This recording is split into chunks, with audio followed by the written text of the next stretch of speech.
2028. Atenção, amanhã é o último dia aí para a emissão do título. O Seabra tem mais de 4 mil, como já falei, de títulos cancelados. E muitos deixam aí para a última hora, ainda não regularizou seu título. Portanto, nesse momento, Seabra que tem esses títulos cancelados. Isso porque as pessoas não vieram regularizar. A gente tem um vídeo aí. É isso, professor. Mais de 4 mil títulos cancelados. Eu fico me preocupando, aliás, me perguntando como é que tá a mobilização do pessoal, dos adolescentes, esses que são marinheiros de viagem, tendo em vista que hoje a gente muitas vezes são registrados todos os momentos, principalmente os adolescentes, registra de tudo, suas atividades diárias. Quando tem algo parecido, já vi alguns poucos registros aí, tirei meu título agora, mas ainda a mobilização é muito pouca. Acredito eu que entre cancelados e as pessoas também que ainda não foram tirar o título aí, acredito que passa mais desse número, viu, professor? Correto, Emilson, eu também acredito que é apenas uma estimativa, não quer dizer necessariamente que esse número seja um número real, mas é preocupante do ponto de vista mesmo aí do número de títulos que estão inaptos, ou seja, que não estão ativos necessariamente, certo? E cabe aí uma atenção redobrada, sobretudo dos adolescentes, dos jovens, como você bem colocou aí, principalmente os marinheiros de primeira viagem, que é importante tirar o título, é um documento necessário, embora não seja obrigado necessariamente você estar votando. Os jovens aí que estão com 16 anos, ou com 16 anos o voto ainda é facultativo, mas a partir dos 16 anos é obrigatório conforme a nossa legislação eleitoral. E eu gostaria muito, Emilson, que quem ainda não tirou o seu título pudesse estar tomando essa iniciativa por conta própria. Por que eu digo isso? Que em Serra Preta acontece, em Itaberaba acontece, em várias outras cidades do território nacional acontece, aonde muitos são levados por determinados pré-candidatos ou até mesmo candidatos a vereadores com mandato, e termina criando-se um laço de uma certa relação de ter a obrigatoriedade de votar em candidato ou pré-candidato A ou pré-candidato B,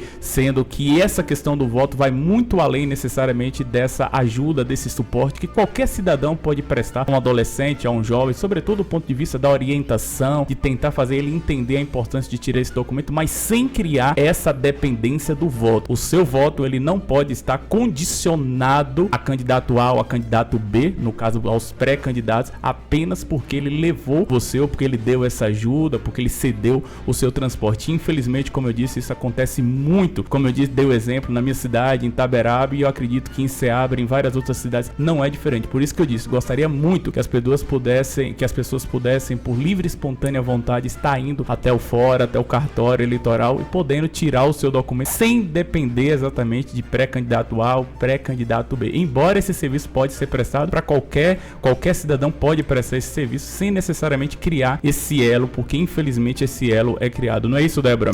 Perfeito, Rodrigo. Infelizmente a gente sabe que é uma atitude corriqueira, né? Correto. Então, e que a gente não pode normalizar isso, essa troca, né, de uma condição para que o jovem, né, vá, ou qualquer cidadão vá tirar o título para votar, e aí fica naquela sentimento de gratidão por ter dependência, justamente. Outro ponto que eu tenho observado, que eu converso bastante com as pessoas, é um certo desestímulo em ir votar. Ouço várias pessoas falando, não vou votar, estou insatisfeito, não acho que um ou outro vai ser bom, não vou votar. Ou vou vender meu voto. O que é pior.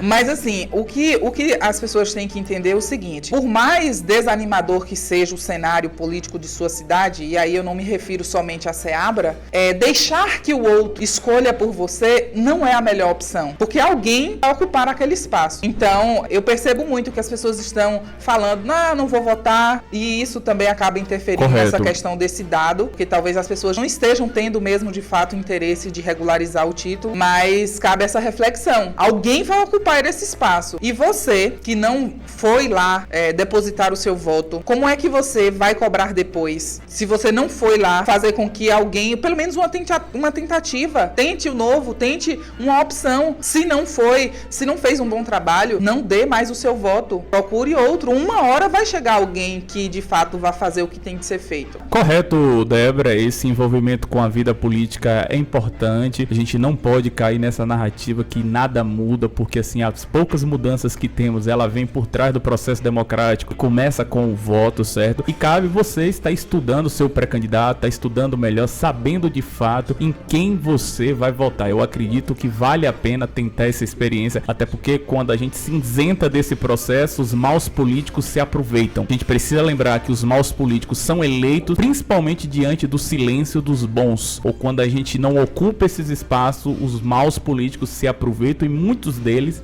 estão torcendo realmente que você não exerça esse ato de cidadania, que é ir até a urna e deixar a sua opinião por meio do voto, escolhendo A ou B, ou até mesmo indo e talvez até fazendo um voto de protesto no sentido de votando em branco ou votando nulo, que será registrado, e isso serve para dados eleitorais aí quando a gente faz uma análise maior do ponto de vista de uma amostragem de quem for, de quantos votos válidos teve naquele município, quantos votos em brancos, quantos votos nulos, enfim, é importante não abrir mão desse processo democrático que é as eleições, sobretudo por meio do voto. Por isso que é importante esse documento e sem criar esse laço de dependência aí com quem te ajudou a ir fazer o título.